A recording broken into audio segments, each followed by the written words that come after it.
Naomi, wake up! Wake up! I heard a familiar voice calling out to me. I yarned and stretched, but still didn't get up. Naomi, wake up! Wake up! The voice said again. I opened my eyes, and for the few first seconds I thought I would open my eyes to my beautiful room at the palace where I was served breakfast by 7 a.m. Where's this place? I asked immediately. I saw the tattered roof and the small bed where I had slept. In that moment, everything that happened yesterday played out in my head. Oh, I said in realization. Then I looked up to see Laura. Good morning, I greeted her. Good morning, Naomi. You are late. Wake up and prepare to meet the Alpha. You can't keep the Alpha waiting. She wried me in a haste. I stumbled as I was in a haste to stand. I had overslept because I was so tired yesterday. Where can I shower? I asked Laura. I don't think you have the time to do that. You have no time. Take a bath. Put on some nice clothes and be on your way. It was weird for me. I had never left my room at the palace without taking a shower. Take these clothes, put them on, and be on your way. She gave me some clothes. I accepted them, but when I looked at them, I wondered whose clothes these were. These didn't look like they were clothes one wore when they meant to see the Alpha.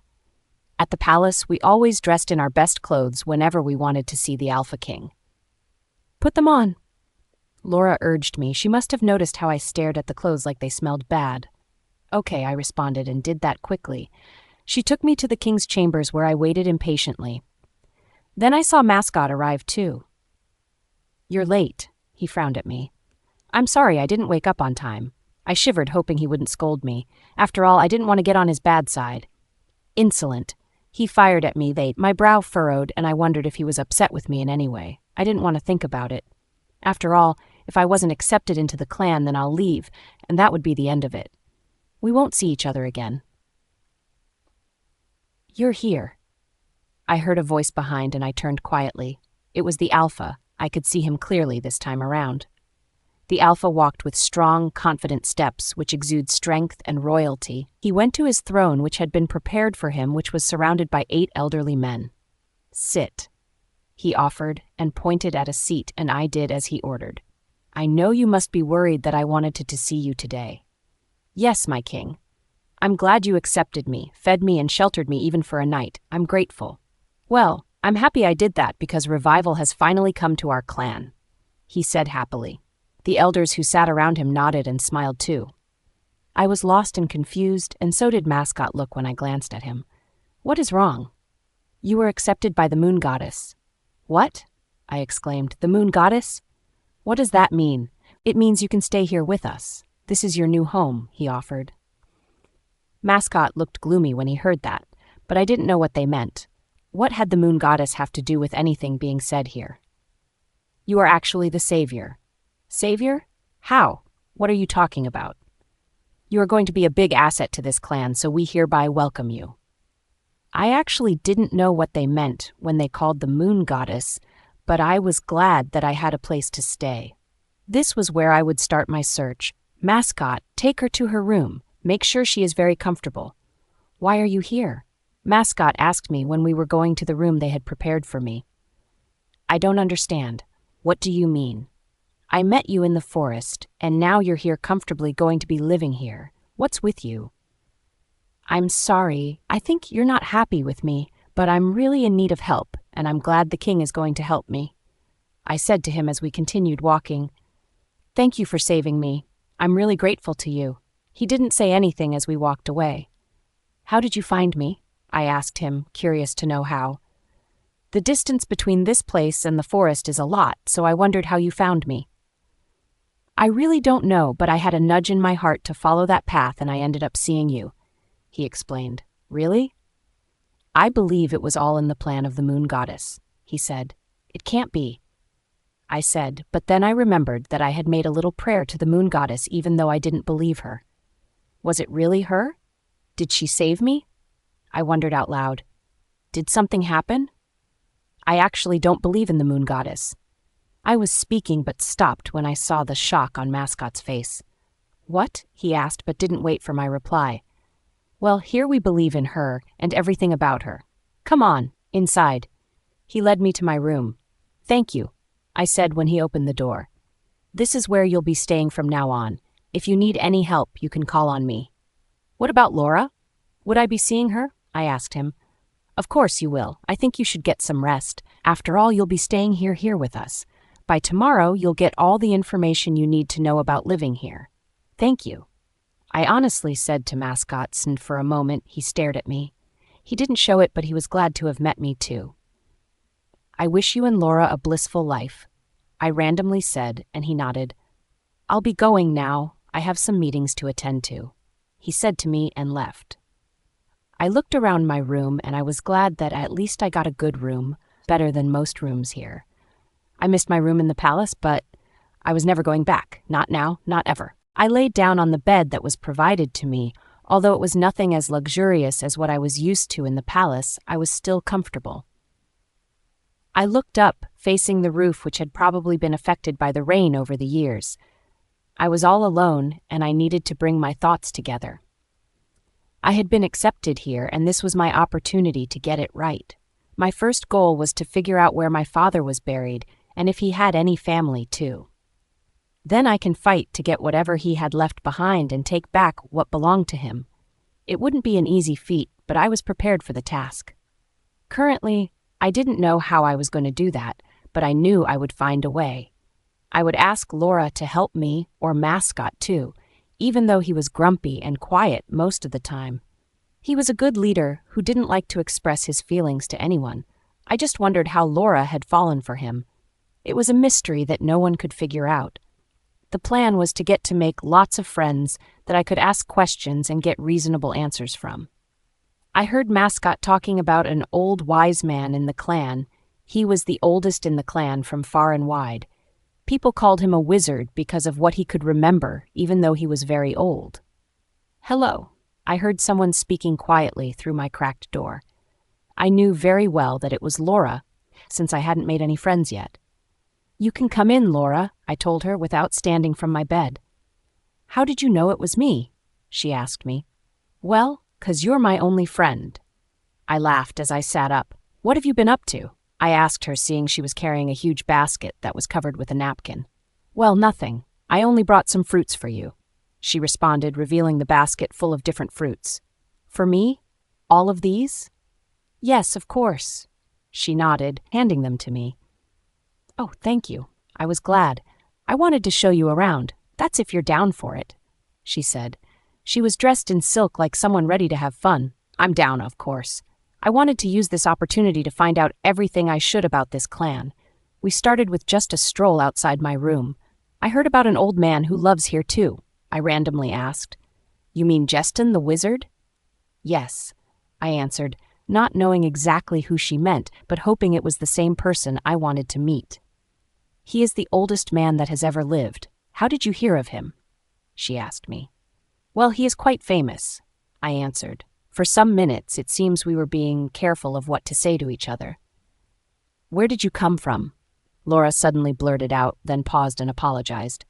"I'm sorry, I didn't mean for it to come out that way." No. It's fine. I guess you should be curious anyway, so it's all right," I said, and I could see how relaxed she became. "Well, I'm from Ice-crest Wolf Pack. I grew up there." I was careful not to give out important information about myself. I was on a journey, and I knew I had enemies too, so I had to be careful about who to trust.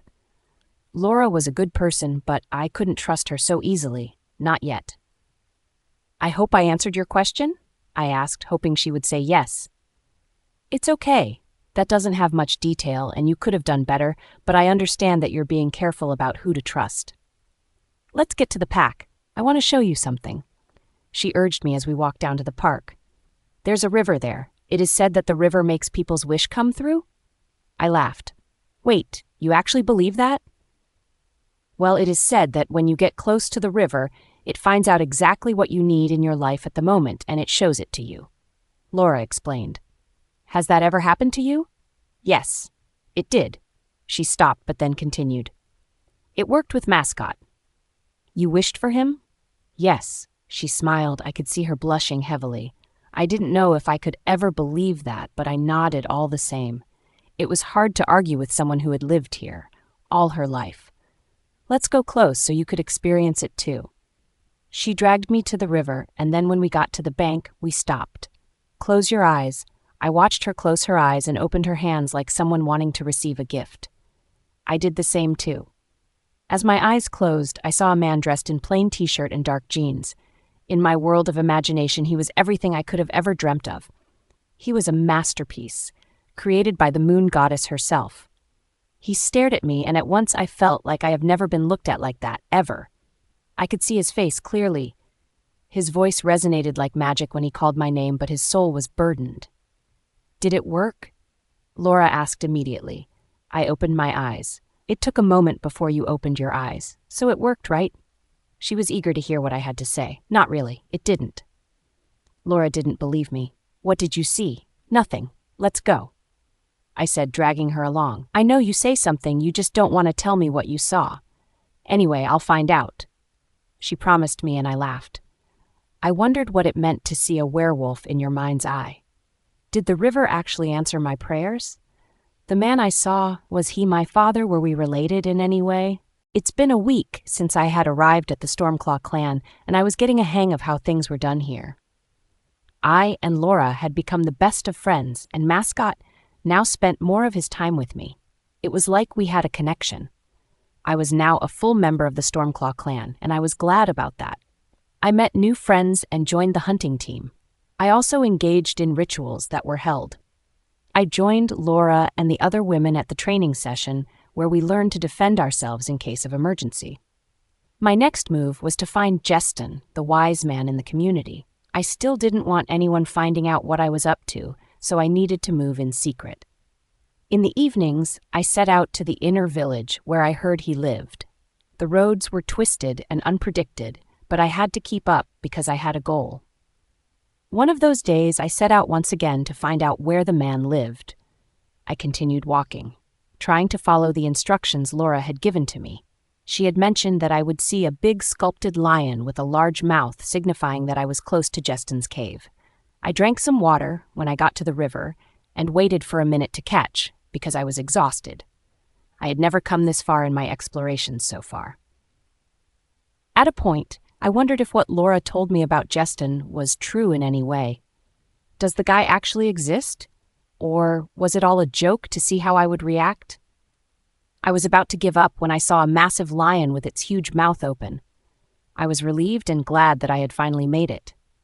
The coven was in a remote corner of the village, hidden from prying eyes. It was surrounded by trees like they were trying to protect it. It was like nothing I had ever seen. The environment itself seemed to respect and respond to the coven's presence. The trees protested while the leaves twisted and turned. The air was damp and moist that anyone would think it was winter. It was a sight to behold.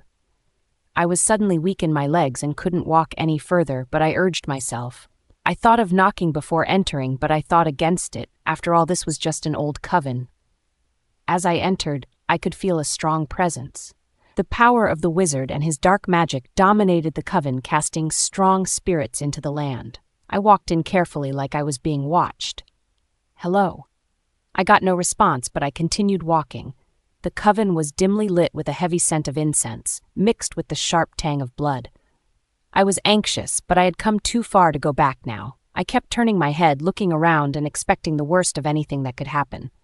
Suddenly, there was a loud noise. "Who dares enter my coven?" a shaky voice asked. "My name is Naomi," I answered, standing still but still turning my head to see who was speaking to me. "Who are you?" the voice asked again, and I wondered if whoever was talking was deaf. "My name is Naomi, daughter of—" I mumbled the words but couldn't complete it. "You don't know who you are?" The voice asked in a tormenting way. "Is that why you are here? To find out who you are?" Yes, I turned my face to the right where I believed the voice was coming from. "Sit," he ordered. I was still looking for where I could sit when I saw him. He had tattered robes on, his face etched with deep lines of age, his eyes burning with fierce determination. In his hands he clutched an old-looking staff. His gaze was fixed on me. "Sit." He said again, and this time I could see a rug on the floor, which I didn't see the first time. I carefully went over to the rug and sat down nervously. I was still very much alert, even though I was tired. His lips curled into a smirk as he said some incantations before sitting opposite me. "What can I do for you?" he asked. He was the opposite of what I had expected. The wizards were meant to know the reason why werewolves came to them. I had doubts about this insane man I was staring at, but I went with the flow. I need to know who I am and find out what destiny has for me, I said, nodding. His smile disappeared suddenly and he jerked up. You want to know who your father is, your relatives? He asked, and I smiled. This was more like it. Yes, I simply responded. Give me your hands. He stretched out his dirty-looking hands to me and I put mine in his. He made some incantations with his eyes closed. Your father's name is Alpha Sapphire and he was the Alpha of the Shadowcrest clan. He was killed by his enemy who took all his inheritance. You have no siblings or any relatives as all of them died that fateful day. Your father was murdered. He stopped talking. Is that it? I asked in shock. Who was it that killed my father and took away his inheritance?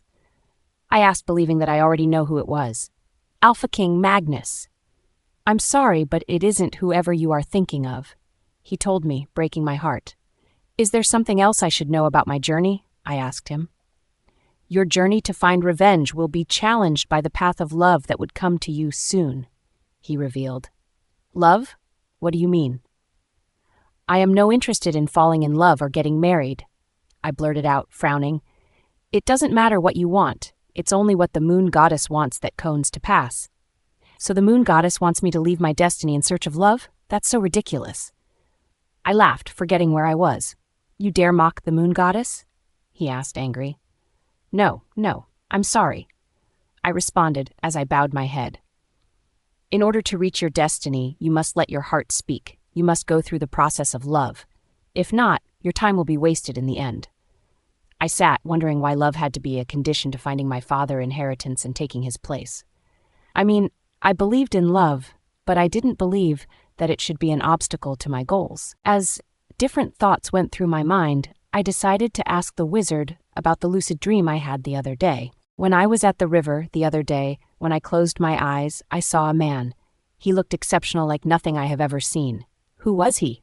I asked the wizard. He is the one made for you. He paused and continued. That's all the moon goddess wants you to know.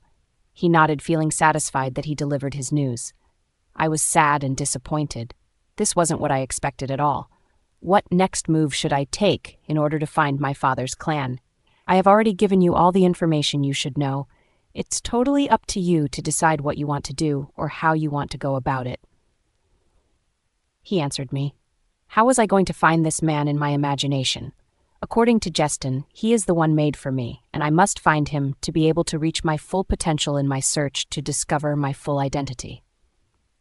Can I know his name? I asked. That's all you need to know, he stated, not saying anything further. I believe he was trying to dismiss me when he told me that. I wanted to know so much, but he was telling me so little, and so I had to make do with it. You have so much power in you that you need to discover.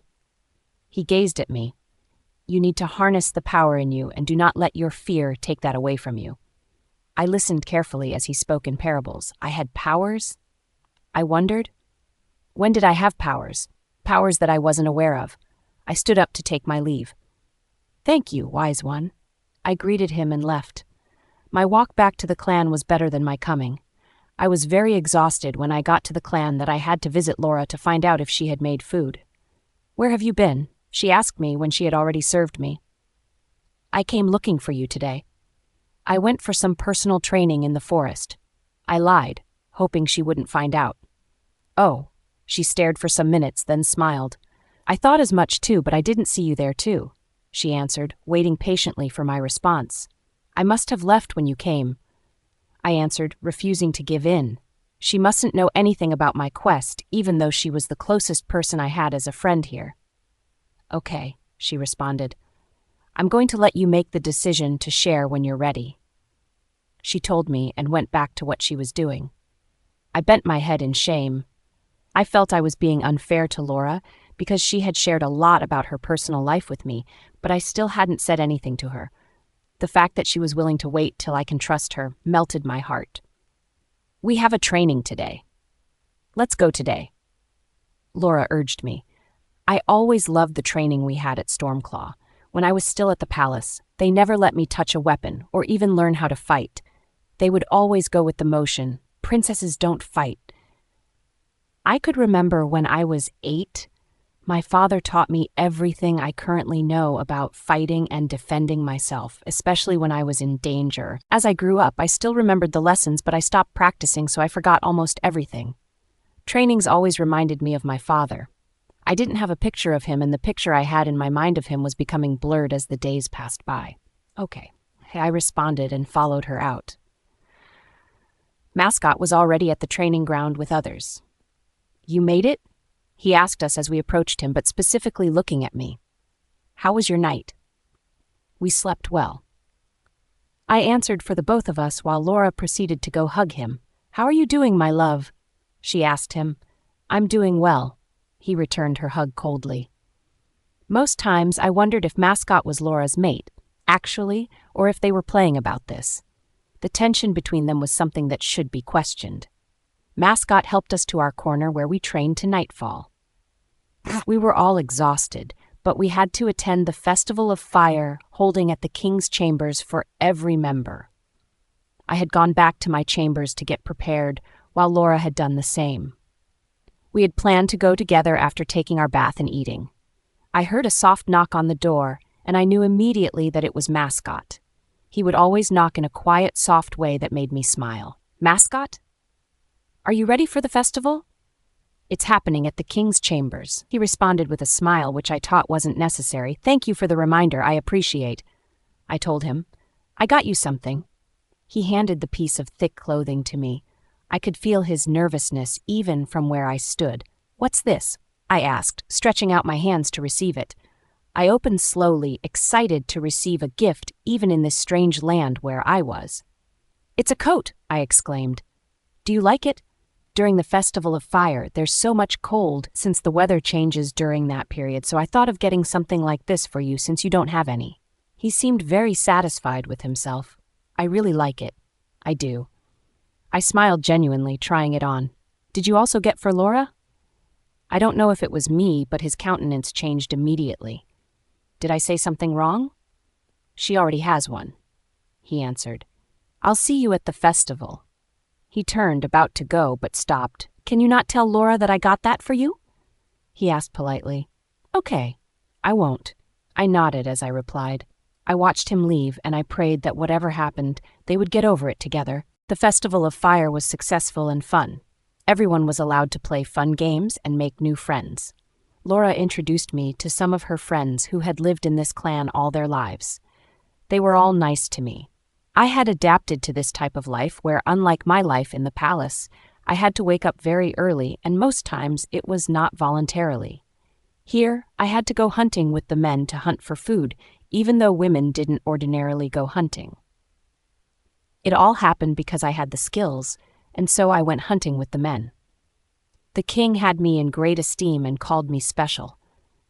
I didn't know if going hunting as a woman was special, but I did know that I enjoyed being here and never regretted it for one day.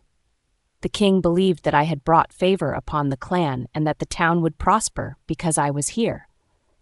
I didn't know why he said those words, but he believed them, so I might as well.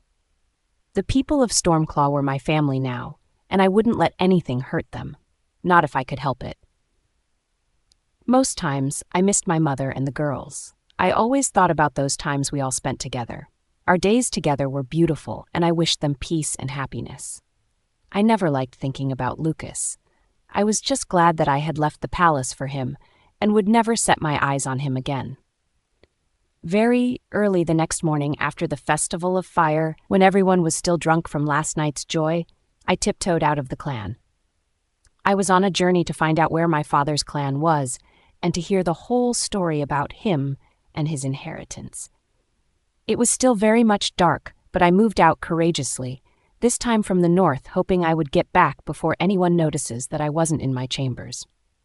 I set out with some water to quench my thirst when I would eventually get thirsty, and some biscuits to eat when I'm hungry. I had planned that in 2 hours I'd be back to Stormclaw. I didn't know if that was possible, but I was going to do my best. I didn't have the time to walk, so I ran. I ran through the forest and rested a little while on rocks and fallen trees.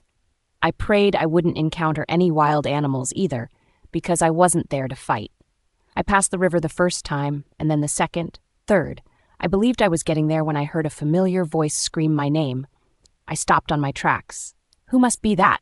I pondered. Hello, I said. Naomi. The familiar voice called out again.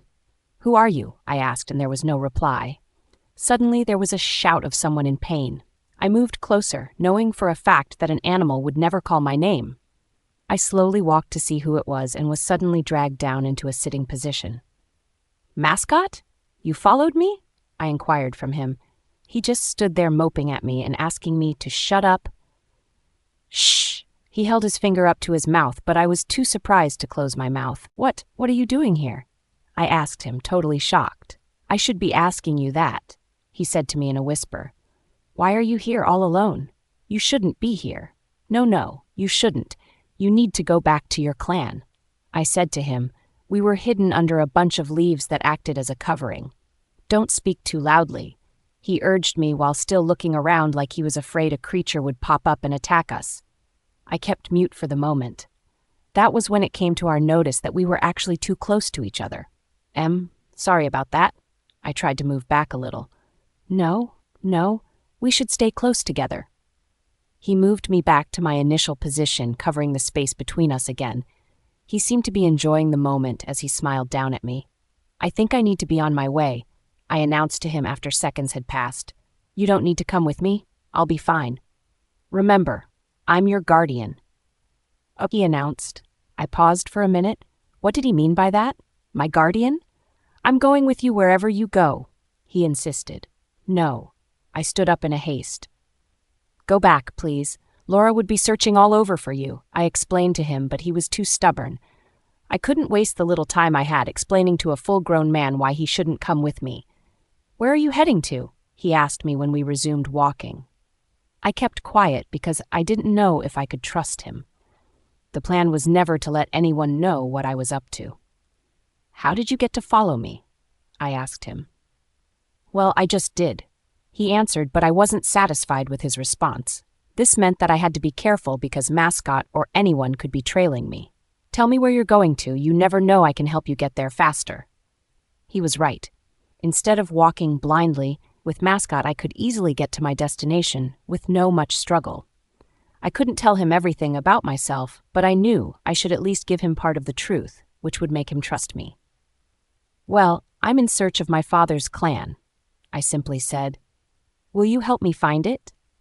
I knew he was waiting for more information, but I didn't say another word.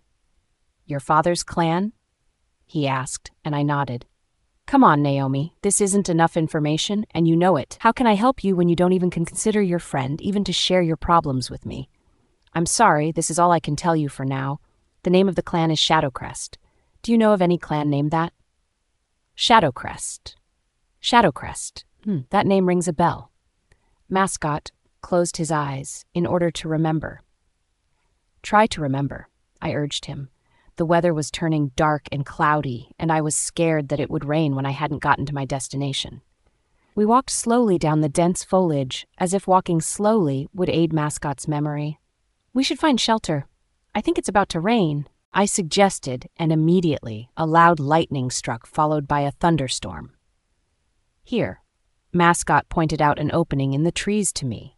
We ran towards it as the rain started to pour down. It was a cave. We climbed to the top, hoping that nobody lived there and no wild animal was in. When we entered, though cold, we received some reprieve from the rain, and we didn't see anyone, so we made ourselves comfortable. Suddenly, Mascot started laughing as the rain started to pour down even more heavily. Thank goodness I'm here with you, he said, and I affirmed. I was truly glad that I had someone I could trust supporting me. It was truly heartwarming. Wake up, someone tapped me. What's going on? I opened my sleepy eyes to see Mascot, who looked shocked to the bone. My eyes were still fixated on him. What happened? Has the rain stopped? I asked, but I got no response. Rather, he made strange movements with his eyes. I could literally see fear in his eyes. What is wrong? I sat up slowly, and that was when I noticed a presence behind me. I turned sharply. Woo! Who are you? I asked the little boy, who was simply gazing at me. I looked at Mascot, who only shook his head. I'm supposed to be asking you two that. This is my house, so who are you? My name is Naomi, and he is Mascot. I introduced us to the little boy. He wasn't so much, but he was cute. Why do you live alone here? This has been my house for such a long time, he was quick to answer. Why are you guys here? He asked. I could notice how smart he was, but I was scared for him. You live alone? Where are your parents? I don't know where they are. I have been alone all my life. Are you guys on a journey or something? We are on a journey to find her father's clan, Shadowcrest. Do you know any clan by that name? Mascot asked, not really concerned about the little boy. Yes, it isn't far away from here, he said and offered to take us there. As we climbed down the tree, I smelt that familiar scent of the trees and the river. I felt a calling in my flesh. It seemed like something was calling me. I wanted us to make a stop and take a look at the mountains, but there was no time for frivolities. So what do? I asked. I just try to survive. He answered casually, like this was a question he was already accustomed to. It had been a month since I had set my eyes on my mother, and I missed her badly, so I wondered how a young child like this would live so long without any guardian. A month on my journey of self-discovery, and I was so proud of myself and how far I have gone. How do you do that? I asked again. Naomi? Mascot made some silent signs. He was signaling and asking that I don't kill the young boy with questions. Naomi? That was my mother's name. The young boy said when I finally decided to shut my mouth and focus on what brought me this far. Really? Yes, he simply answered while leading us on the right turn. She was beautiful like you too, he added. He didn't show any emotions as he talked about his parents who I believed were dead at this point. Here it is. He pointed to a few scattered houses we could see from the top of the mountain where we stood. I wanted to ask more questions, but that could wait. As we climbed down the mountains, I took a few deep breaths. I was getting anxious and nervous too. Don't be scared. Mascot held my hands, caressing it softly. Everything will be fine, he replied.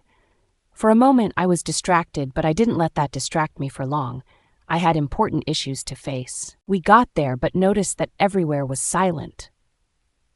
This was the most active clan at that time, but after their king died, the people of this clan left to join other clans while only few remained. They were said to have remained because they still believed that Stormclaw could be great again, but it has been years since then. The little boy explained.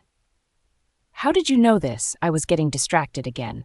Stormclaw was named after the famous king who killed the different creatures that attacked the clan at that time. The other clans were jealous about how they progressed, so they ganged up against them, killed the king, and took his inheritance. The story seemed like the one I knew and had personal experience with. What was the name of the king at that time? I asked. I wasn't ready for what was coming, but I wanted to be sure I wasn't dreaming. I wanted to be sure I wasn't in the wrong clan. Alpha King Sapphire, the little boy announced. My feet suddenly became weak and my body couldn't move again. He was the one. My father. He was the king of this clan. This was where I had spent the first 8 years of my life. This was where I was taught to defend myself and be myself. This was it. Naomi, what is wrong? I found out that someone held me to stop me from falling. Don't cry. He consoled me. I only found out that I was crying when I touched my eyes and noticed tears following freely. I couldn't control it anymore, so I let the tears flow. Do you know him? I looked up from where I was sitting and sobbing, only to see a woman with a lot of white hair. Alpha King Sapphire. He was our king, and we have been waiting for his return. She was old and couldn't speak properly, but I heard everything she had said. She was accompanied by some older women, too. He was my father, I replied. Suddenly I saw their lips curl into smiles. Finally, the savior is here. I watched them and wondered if I was the one they were referring to. The joy I saw on their faces was one they hadn't experienced for a very long time.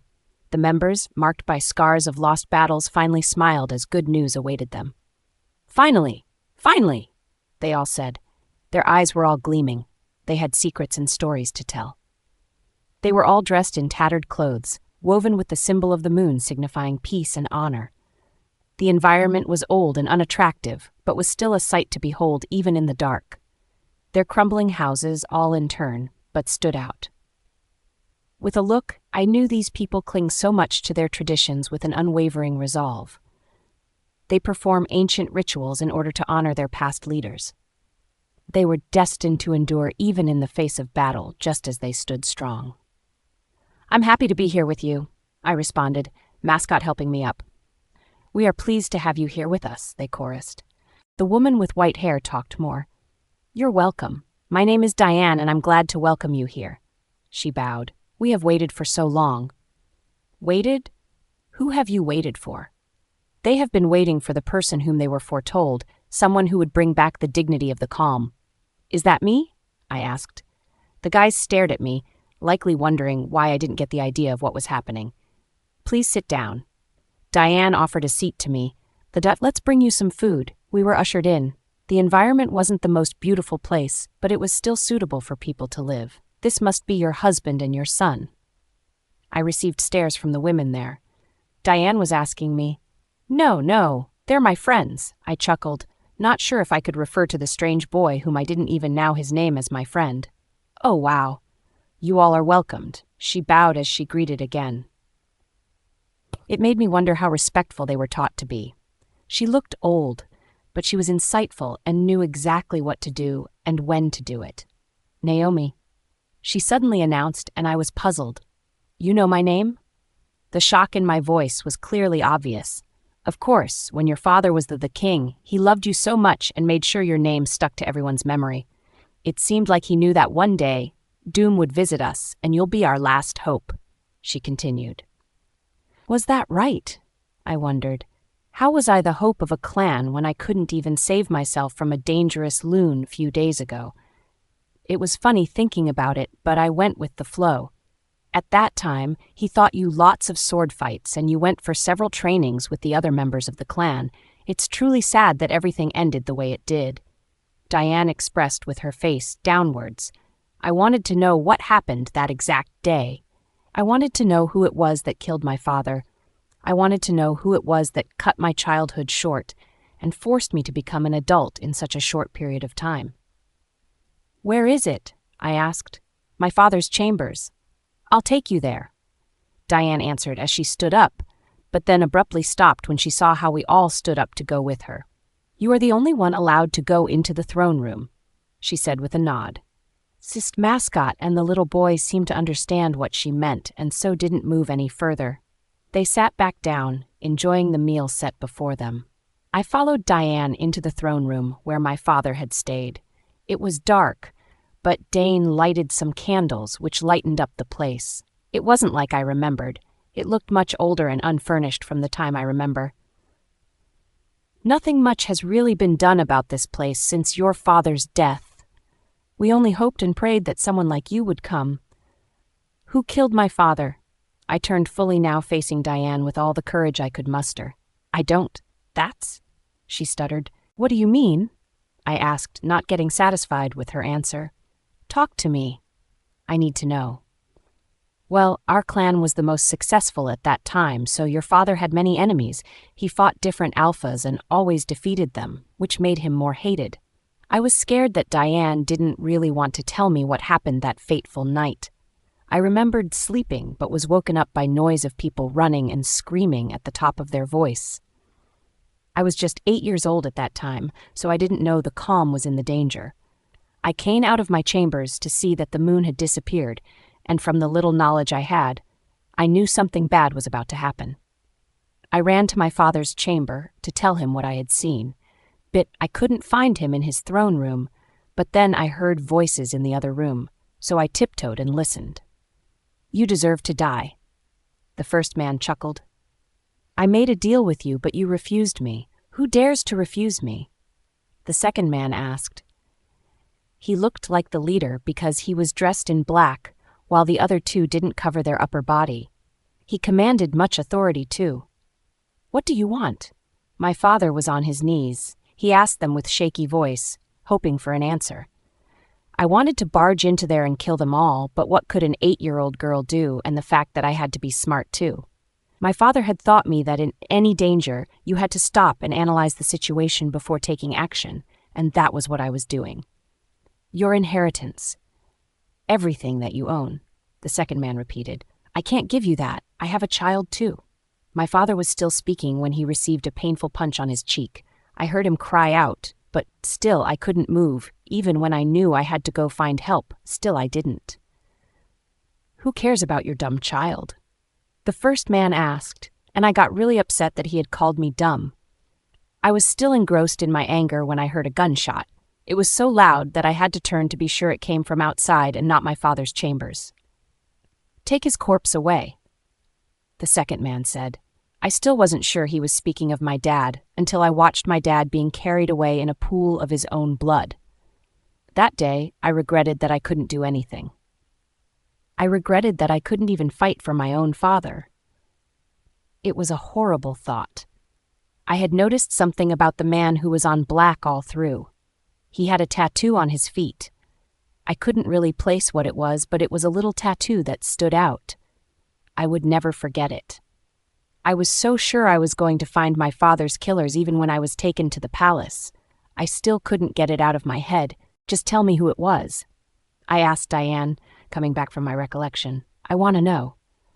The truth is that I couldn't see the killer's face, but people, after the massacre that night, insisted that it was Alpha King Magnus who attacked the clan and killed your father. Was it truly him? Did Alpha King Magnus kill my father? Was he the one with the tattoo that had shot my father that fateful night? It was indeed a sad day for me, so I would always celebrate my father every 4th April. It took me years to finally adjust to palace life and live with the girls. It seemed my mother wanted to be taken away from her husband's land to a new environment. She kept saying that she was looking out for me when she made that decision, but I still had my doubts about it. How could she have forgotten about my father so quickly? I wanted to forget it too because it haunted me when I remembered it, but I just couldn't. I felt guilty each time I decided that it was all in my past and should be left there. It was my wolf. It just couldn't let me forget a pack member just like that. I took a quick tour of my father's chambers, even though I couldn't remember much. It felt good because I could feel his presence here with me, encouraging me to keep going. I wished it all turned out different. I whispered, hoping Diane didn't hear me. All of a sudden, I am hit by the scent of the ocean. I just wanted to go out and experience it all. I didn't want to keep Mascot and the little boy waiting, so we left immediately. It was afternoon already, and we were supposed to be home by now. I signaled at Mascot to stand so we could leave. "I'm grateful for your hospitality." I bowed at Diane when we got back to the table. "You're leaving already?" "Yes, we have to go," I said, apologizing beforehand. "Thank you for the food, Diane." The little boy's voice came, and then an idea struck me. "What is your name?" I bent, asking him. "Chad," he announced, proudly.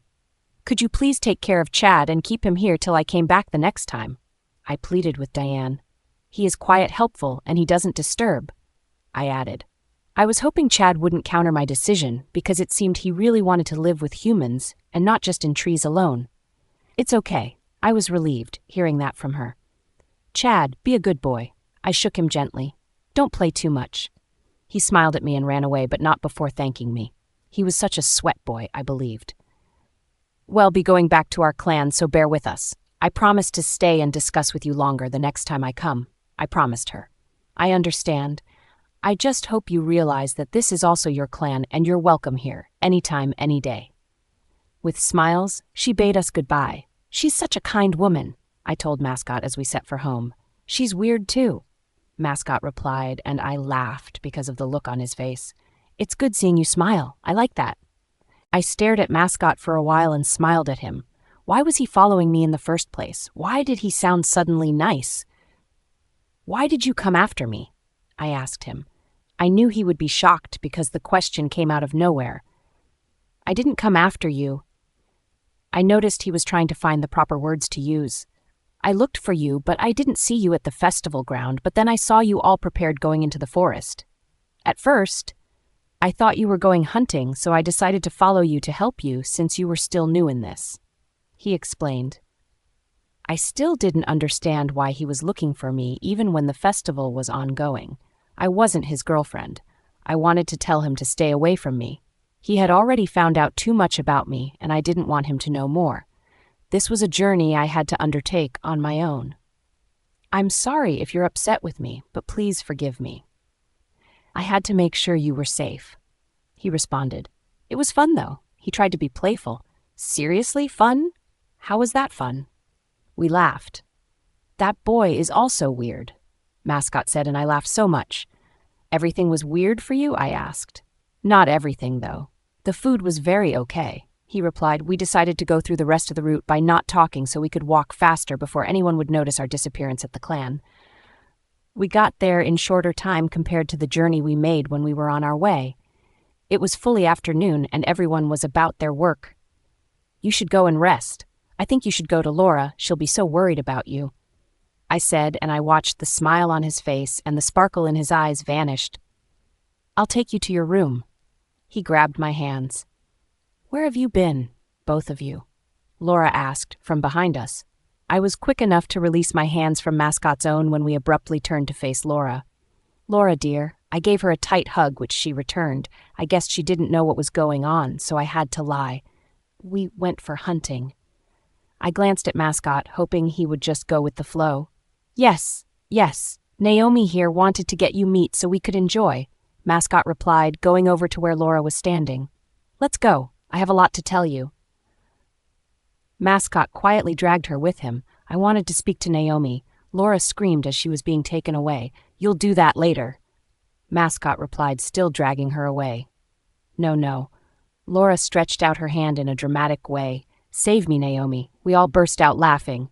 I felt glad about Laura and Mascot. Whatever I felt I had noticed about Mascot was all a lie now. He had a fiancée he would never cheat on. I went into my chambers to have some rest. It was indeed a hectic day, and I was so exhausted. My back ached, but I could only take medications. At this point, I wondered where the love of my life was. After all, Laura and Mascot were my age mates, and they found love. Why could I not find mine? I let it go because it wasn't in my agenda to find love here. I didn't leave Ice-crest Pack for this place just to find love.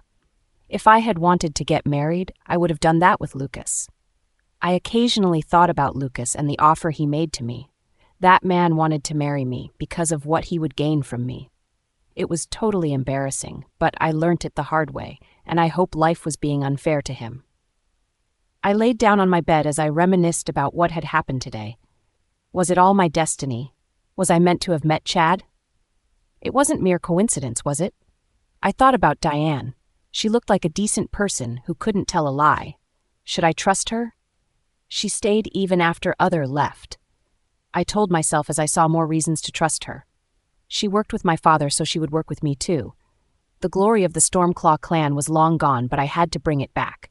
I was confused. I found my father's clan, the one I had been looking for, a long time ago. Now that I had found it, I wondered if it was right for me to go there and forget about this place or stay here. There was more I needed to do at Stormclaw clan. I still needed to find my father's real killers. I needed to grow back my father's clan so it could go back to what it was, years back. The most powerful clan ever. Should I speak to the Alpha, I wondered? They had accepted me even when no one else did, so I couldn't repay them by just leaving. I needed to take some deep breaths since my head was spinning already. I followed the short path to the river. That was my solace. I could literally sleep here for days and still not feel like going home. When I got close, the amazing smell of the ocean hit me. Was that the river? Or something else? I wondered what could have such heavenly scent. It was coming from close by, but I couldn't place exactly where. My wolf growled and started following the scent. Calm down. I told it, but it didn't seem to understand me. I ran for about a few minutes, finally getting to the ocean, panting. Where is it? Where? My wolf growled again. Where is what? That scent. Where is it coming from? My wolf jumped and down in excitement within me. I don't know. I turn around endlessly, but still nothing. Suddenly, it hit me. I could now place where the smell was coming from. The tree behind the ocean. I went slowly and tracked the scent quietly to find a man sitting on the sand and drinking a bottle of orange juice. I was about to get uninterested, but my wolf went into a frenzy. Mate! Mate! It screamed. The young man must have noticed the way I kept staring at him and had to ask me if there was a problem. No. I swallowed my saliva. I couldn't believe my eyes. It was the same man, the one I had seen in my imagination, the one Laura had told me about, and I ignored her. Yeah, hello. I waved at him while he watched me with keen interest. It was a very weird thing to do. Waving at a stranger. He wasn't a stranger, though, according to my wolf. He was my mate. Was this the love Geston talked about? I wanted to speak to him, but I couldn't. I just stood there trying to mumble greetings to him. My name is Thorne. What's yours? He asked, stretching out his toned, well-framed arm. His baritone voice made me internally giggle, and the fact that he wasn't wearing a shirt weakened my body and legs. I'm Naomi, I answered and stayed mute again. Have some orange juice. He invited me to sit with him, and I did. How would I have refused? You look shocked, puzzled when you saw me. Did something happen? He asked, taking his orange juice, which was about to finish. I watched his lips, and I could imagine how soft they were. It was incredibly uncomfortable that I was watching him so intently, but it was soothing for me. You've been staring, you know, right? He finally spilled the milk. I'm sorry, I chuckled. You're just too good to look at. I noticed that he blushed. I am? I nodded and drank my juice without saying another word. The cold breeze was so soothing, and I was glad that I came out. Do you live here? He asked me. Yes, I do. How is it that this is my first time of seeing you? Actually, I'm new here. Oh, you're the special lady, he nodded. Special? That's what everyone is saying, and I think I agree with them now. I literally poured away my drink hearing him compliment me like that. So where did you come from? He asked, and suddenly I became uncomfortable. I didn't like sharing stories from my past because I couldn't trust anybody. Are you okay? He touched my shoulder, and I feel a tingling feeling up my arm and into my face. Why did he have so much effect on me? I'm from Ice-crest clan. I was raised there. I said purposely, leaving the fact about me being forcefully taken away from my father's land. I had to be careful with the information I shared with people. I didn't even know who I could trust, not even my mate. How about you?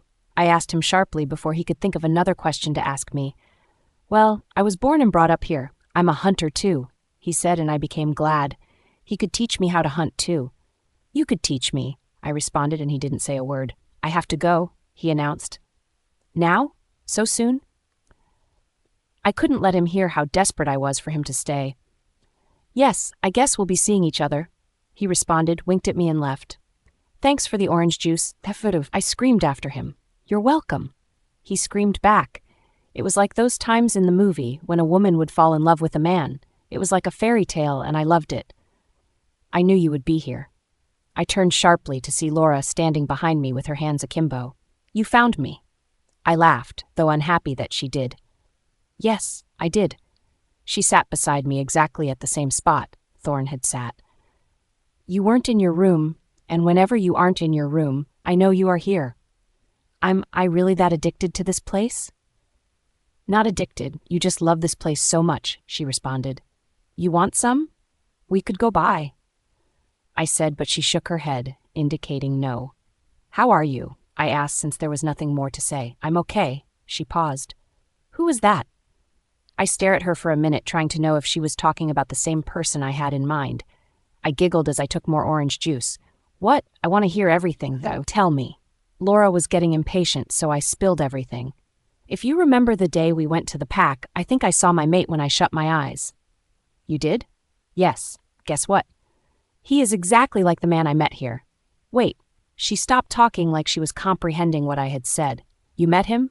Yes. Tell me about it. I'm so excited for you. She was indeed excited for me. Well, I met him today. I could track his scent from afar. That was how I picked him out of the crowd here. So what now? What do you mean? Are you getting married? Is he your boyfriend? I need details. Laura asked me, literally jumping on her seat. We just met today. I laughed. It doesn't really matter. People get married after a day of meeting each other. Laura was clearly exaggerating. Well, that wouldn't be me, I responded. There was a quick moment of silence as we enjoyed the cool breeze slapping pleasantly on our faces. Something is wrong going with Mascot. Laura suddenly blurted out. I could see that her mood had changed when I looked at her. What do you mean? Why do you think that? I asked. He's becoming different. He doesn't even want to have long discussions with me anymore. He's always on his own. I don't know what I can make out of this," she said quietly. She was trying not to sound weak.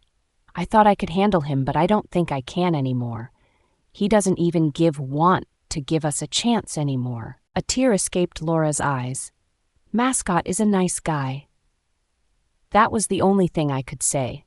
I had noticed the change in Mascot too, but I had thought that was the way he was made, unromantic. "He is a nice guy, but he isn't nice to me," Laura complained. "He doesn't want to talk to me. I just feel it in my bones that something is wrong somewhere. He doesn't act like this."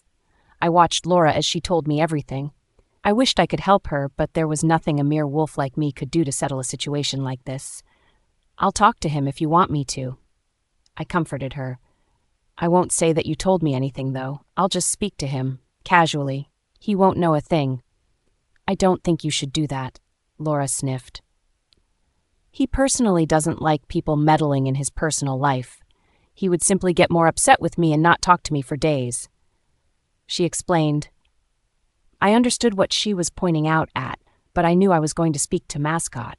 I felt guilty in a way. Mascot might be behaving so strangely because of me. He had been following me and even hiding my hands. No. I stopped myself from having such thoughts. I chose to believe that Mascot was going through something, so he wanted to be left alone. That was all I could believe. I let Laura use my shoulder as a pillow as I comforted her. Everything would be okay.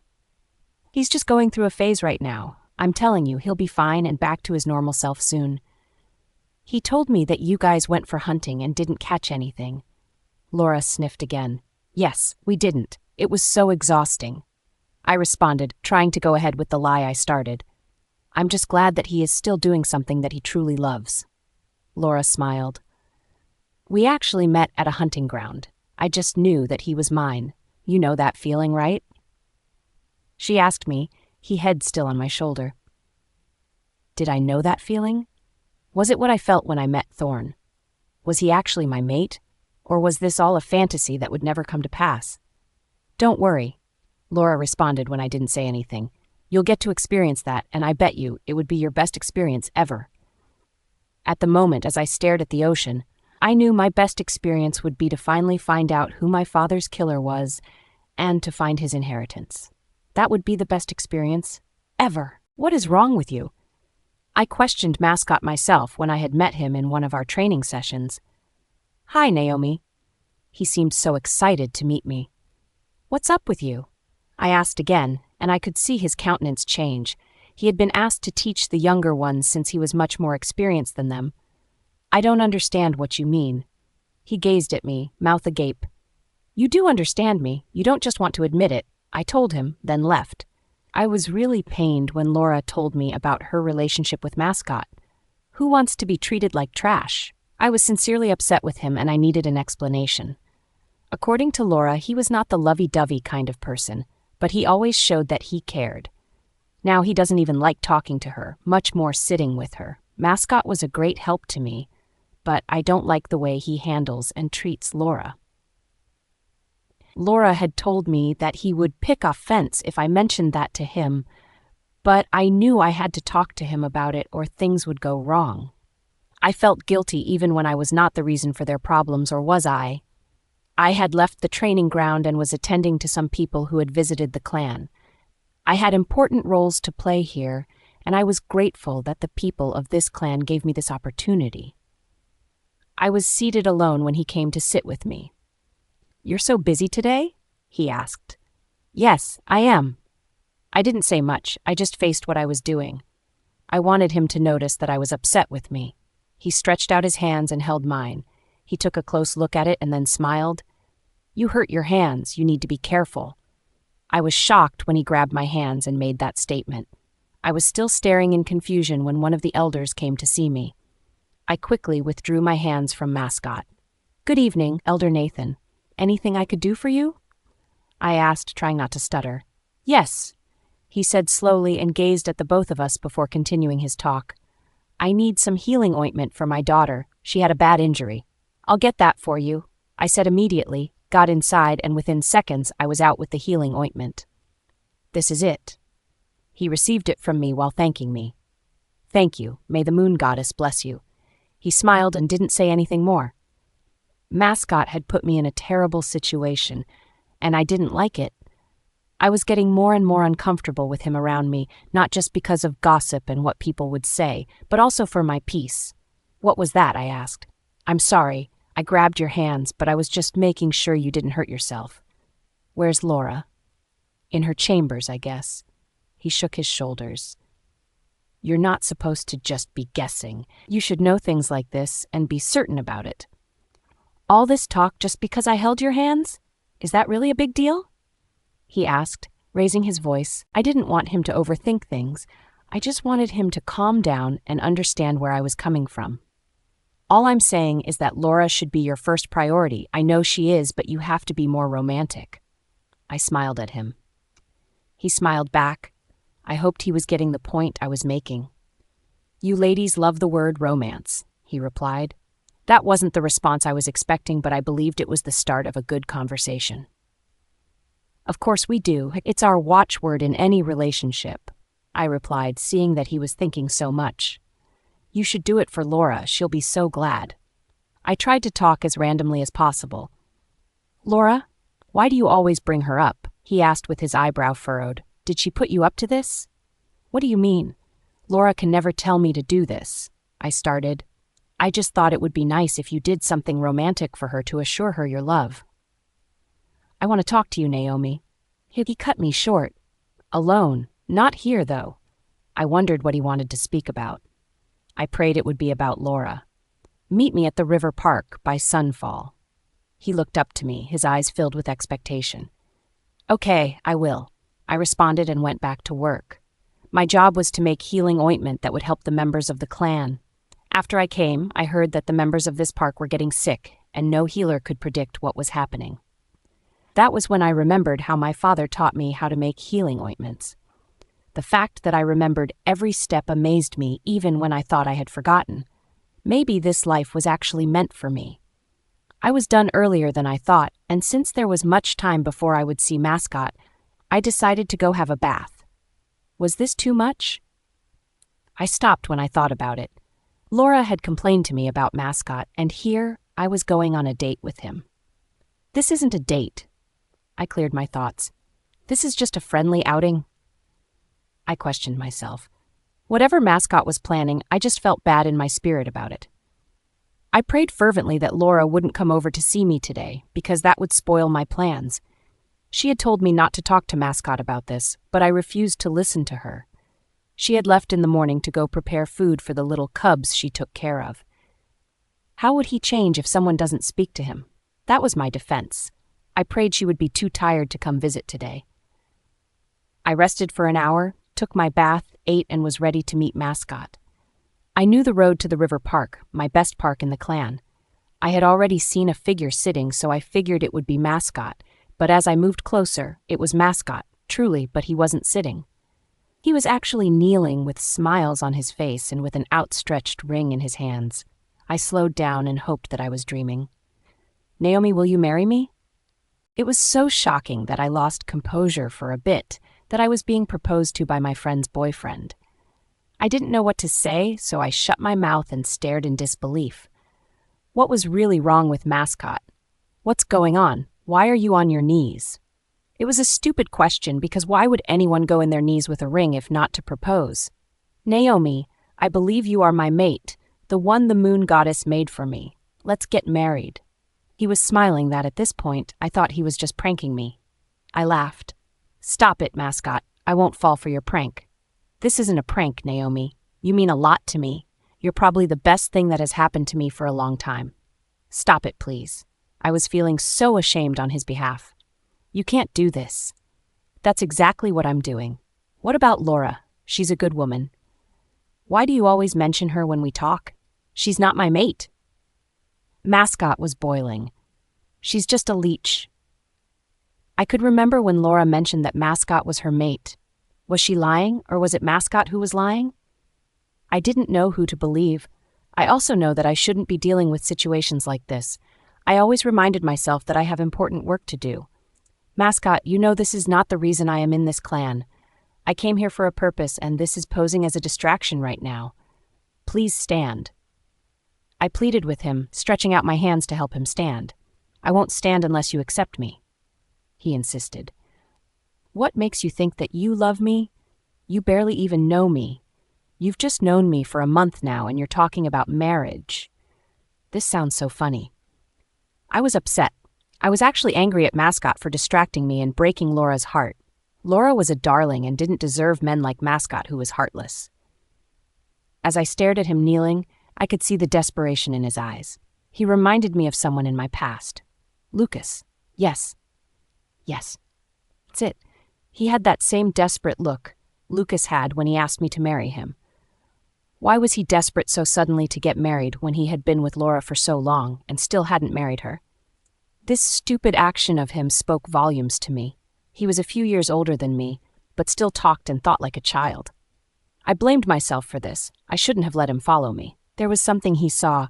He must have found out something about me and suddenly wanted us to get married. This is so pathetic, I announced and turned my back to him. Laura loved you so much. Please go back to her.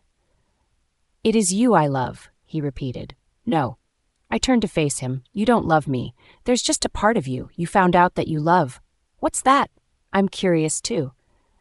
I know it's hard for you to believe me, but it's the truth. Mascot was still on his knees with an outstretched ring. I'm leaving.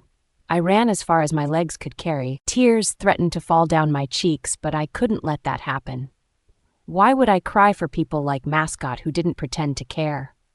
I sat on the rock very close to the river on the other side. The night looked like a magical time. The night breeze gently rustles through the trees, creating an emotion in me. It was soothing and calming. I needed all this recently after what I had faced a few minutes ago. The world seemed to be still and calm. No one dared to even breathe. It was just the perfect time to sit and relax, but there was nobody I could do that with at the moment. You're here alone? It was a familiar deep baritone voice. I turned sharply only to see Thorne. I was shocked to see him. Why are you here? I asked. Well, I came to see you. He replied, then laughed. I was just enjoying the night breeze when I saw you. Oh, I said. I was about to get excited when he said he came to see me. What are you up to? Nothing really. I just have work to do for the Alpha.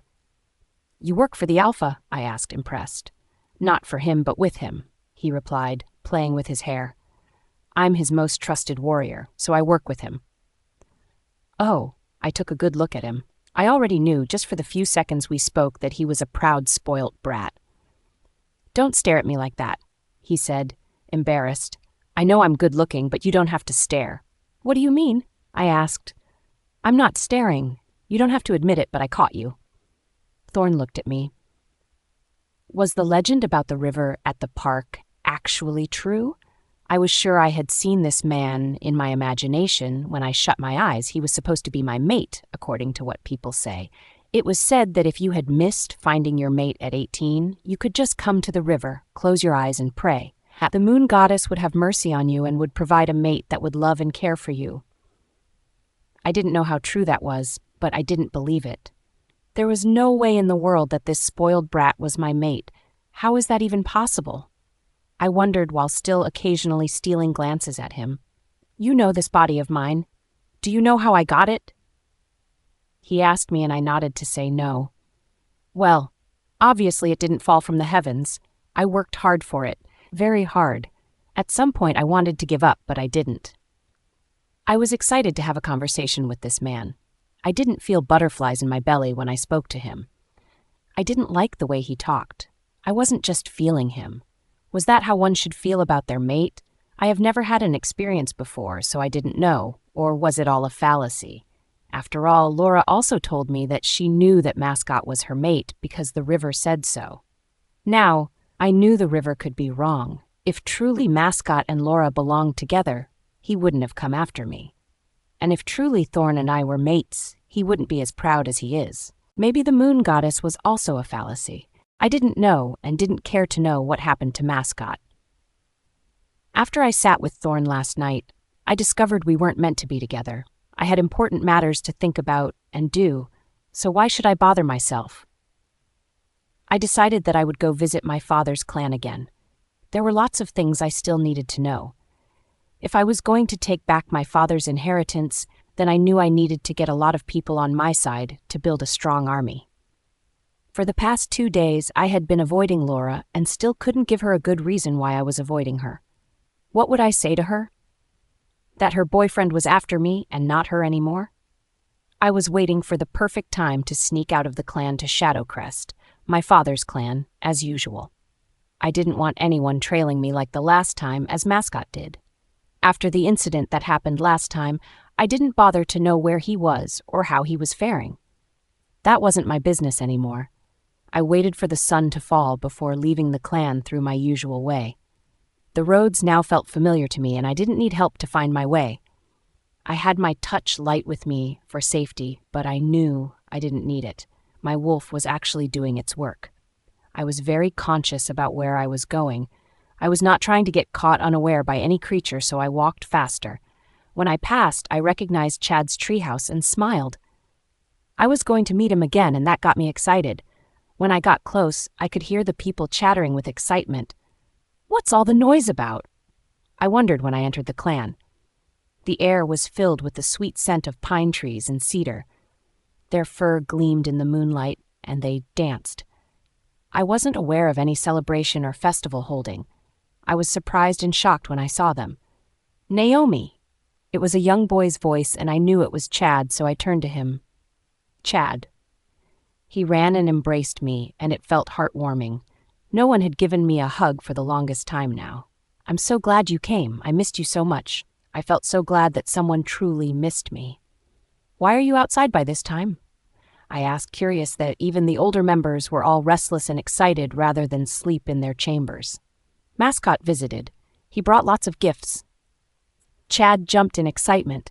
I wasn't sure I heard him well, so I was about to ask him to repeat himself when I overheard some people talking about Mascot's visit to Stormclaw and how happy he made everyone. Show me where he is, I quickly told Chad. He must have noticed the change in my countenance, because he didn't even smile again. He just took my hands and led me to where Mascot was seated and smiling. What are you doing here? I didn't even bat an eyelid when I asked him. Diane and the other elders were shocked by my reaction. Calm down, Naomi. I came to visit. Leave now. I ordered him, and everyone around me gasped. They must have been disappointed that their savior could be rude. He is our guest. Diane responded. No, he isn't. He is my guest. I brought him here, and therefore I have the right to ask him to leave.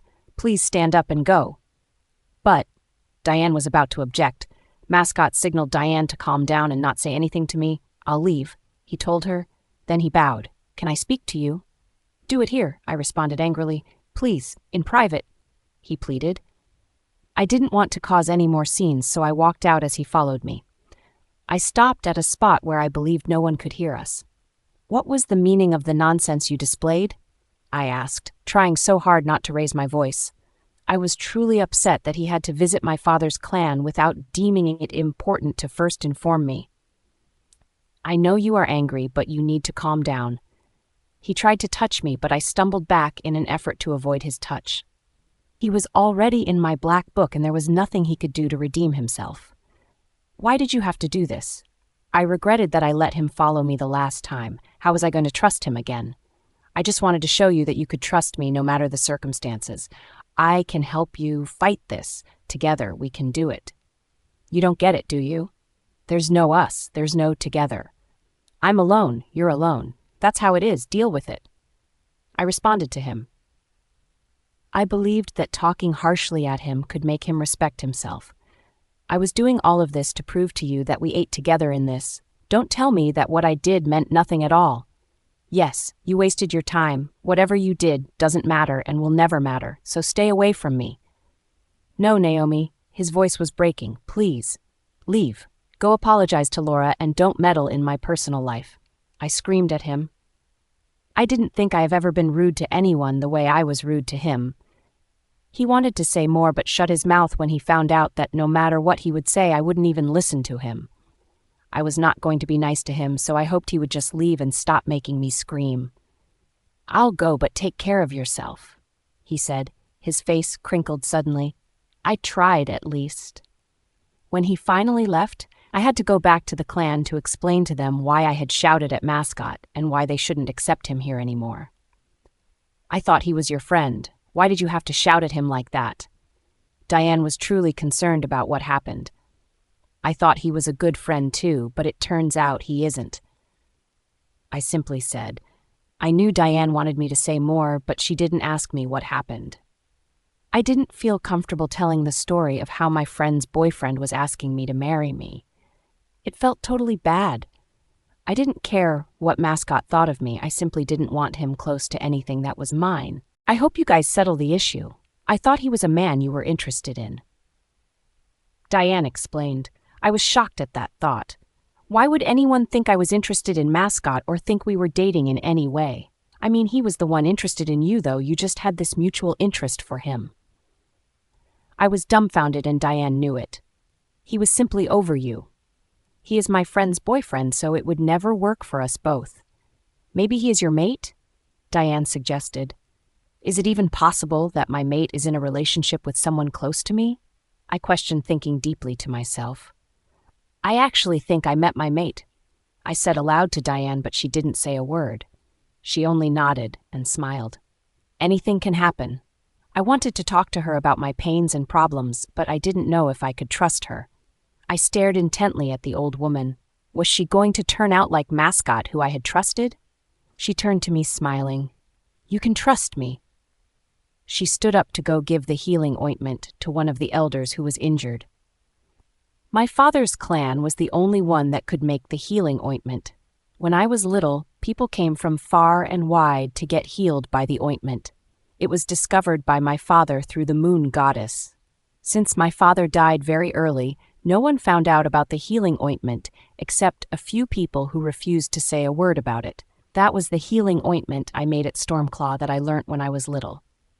You can hear me? I was amazed. Can't you? She asked. I stared at her in utter confusion, which caused her to laugh. You have the power, too. Everyone in Shadowcrest does. She explained while still doing her work. The elder was in pain and couldn't say a word. Wow, a lot of things I don't know. Why don't you come live here? You'll learn a lot, she asked me. I really want to, but I can't, currently. I have plans that I have to hold on to. Are you running away from something or someone? She asked. No, I'm not. Why do you ask? You don't want to share? I understand. She was calm as we discussed. I loved how free-spirited and loving she was. It got me more intrigued. I believe she could keep my secrets. After all, she had stayed all these years protecting my father's legacy and still keeping the community strong. I trust you, I said as if to convince myself. I trust you. Since my father died, I haven't trusted anyone. Imagine me living in the same roof with the man who killed my father. I just couldn't bring myself to trust anyone. I understand you. You don't have to explain. Diane was understanding in ways that marveled me. Just take your time. All right, I responded. I haven't felt peace like how I felt today. It felt like I was among my family members. I couldn't be disturbed even one bit about anything. I spoke to Chad and discovered how excited he was to be here. This is the best place for me. He ran to me excitedly. He was dressed properly, unlike the last Elle had seen him when he was half naked. Do you like it here? Yes, I do. I could see that he was really grateful to me. His eyes sparkled as he spoke. I was indeed content seeing his reaction. Thank you, Naomi. I spent the rest of the day at the chambers with Diane and little Chad. I was finally reconciled with my true family. I went home very early in the morning, so I wouldn't be caught by anyone when I arrived at ShadowClan. You're finally back. I hear someone scoff behind me. It was Mascot. He was waiting patiently for me at the boundary that led into the clan. What are you doing here? I asked. I asked you not. I was about to speak when I noticed that people were with him. Did Mascot, out of anger, call bandits to attack me? I wondered if it wasn't bandits or even kidnappers. They were the people of Stormclaw, and they were all dressed in white, including the Alpha. My lord, I bowed in respect. Is there a problem? I scratched my hair in confusion. Naomi, we are truly disappointed in you, he responded. How could you betray our clan? The Alpha kept asking while staring at him. What do you mean, my lord? I asked. I had so much respect for him after all. He accepted me even when people didn't. Their faces were filled with disappointment, and I wanted so much to apologize to them, but I still didn't know what I did. I could also see a familiar face in the crowd. It was Laura. Laura. I called out to her, but she didn't even look at me. I can't believe you'll do this, she answered. What happened? Someone talk to me, please, I pleaded, especially to the Alpha. He trusted me so much so I couldn't betray him. You were going to give out our clan to another clan? Mascot here tells us that you always sneaked out because you were a spy and you didn't want us to find out. You are giving out information about us to another clan so they could attack us. I was totally shattered when I heard this. Is it also true that you have been making advances at Mascot but he kept avoiding you? Laura asked from where she was standing. My legs were literally shaking and didn't have any strength to carry my body. I glanced at Mascot, and I saw that this was all on his plans. Since I didn't give him a chance, he was going to make my life miserable. We all stood there at the boundary, and they all had the look of judgment on their faces. No one was going to believe me when I said that Mascot was lying against me. He was a full, born and bred member of the Stormclaw, while I was just a stranger. They were accommodating. Then I glanced at Laura. My heart broke when I saw tears flow down her cheek. How could I explain that it was a conspiracy on the part of Mascot? Who would believe me? Why would they believe me? I was so exhausted that I wanted to burst out crying. The moon goddess finally gave me a home, but still I had an enemy on my neck. I was accompanied to the Alpha's chambers to explain myself and tell them why I had betrayed them. Mascot followed suit, pretending to look somber when he was actually enjoying whatever that was happening. I didn't care about him, only about the people that his lie would hurt. The Alpha sat surrounded by his elders. He couldn't show how hurt he was, because he would be seen to have a soft heart, and that was a disadvantage as an Alpha he was. I am truly disappointed in what I heard, but it would be unfair to you to listen blindly to other people and not hear you out. I looked around first before speaking. I couldn't sight Laura when I began to speak, but I knew she was somewhere in the crowd. I'm sorry that it has to be like this, but whatever you heard is not true. I am not a spy and will never betray this clan. Remember, you accepted me when I had no one, so there's no way I could bite the hand that fed me. I would never do that, I explained. If you aren't a spy, then who are you and where are you from? One of the elders asked. Yes. The other elders seconded. We have been lenient enough for you, so I think it's time you tell us where you are from. The first elder continued. Tell us all we need to do if you want us to trust you. The Alpha chimed in. I didn't want to say anything about my history. After all, I didn't know who I could trust. I wasn't going to lose anything if they banished me from the clan, but I remembered that I was trying to build an army. I was slowly building an army, and I needed to have as many people on my side who would support me, so I needed the people of Stormclaw. I'm very sorry for what you heard. As you all know, my name is Naomi. I left my clan to look for my identity. Who is your father and mother? Are they prominent people? An elder asked. I don't know. My father and my mother live as Luna in the palace where I lived for 13 years, I answered. So you left your home in search of your destiny? The same elder asked with a disgusted face. It seemed like he didn't like me and was trying to get rid of me. Who does that? Well, me, I answered confidently. I like your courage, the Alpha said to me. I raised my bowed head in surprise. He thought that what I did was courageous, while others thought I was simply out of my mind. It means a lot when I see young people like you do courageous things to help themselves. He said again, smiling. You have also been helpful to us. You make healing ointment for us, and we are grateful. I could see the shock on Mascot's face when the Alpha diverted from scolding me to thanking me. He glanced at me and smiled. I was glad the Alpha was not misunderstanding me in any way. I was dismissed later after the Alpha talked to me privately. You don't know how grateful I am that you're here with us. I want you to stay with us. Please don't leave the clan.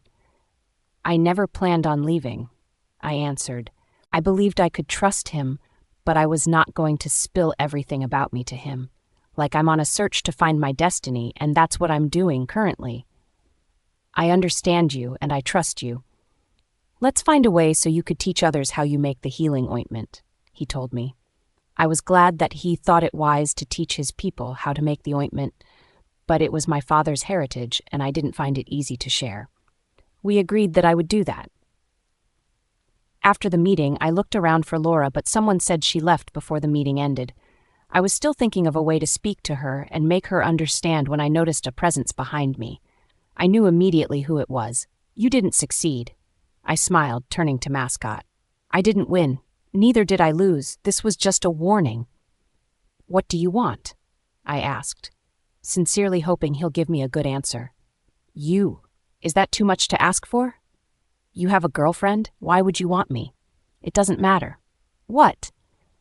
The voice we heard was that of Laura. She was standing behind Mascot, and I didn't even see her. What did you say? She was staring intently at Mascot. I mean, I don't want you. Just leave me.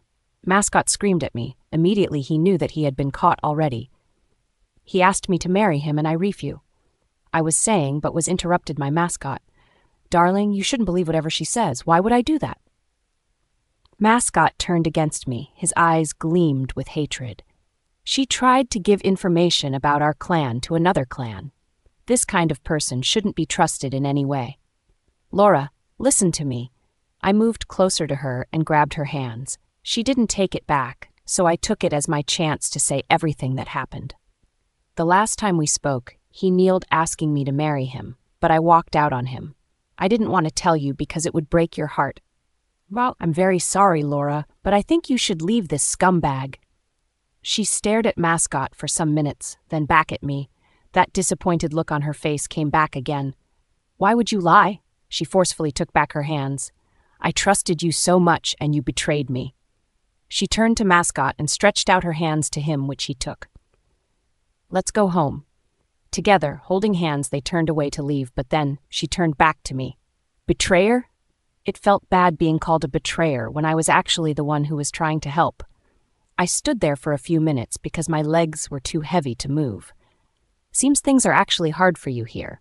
I didn't believe the voice I heard, but I knew very much who it was. Lucas? He stood there, his hands akimbo with his usual mean face.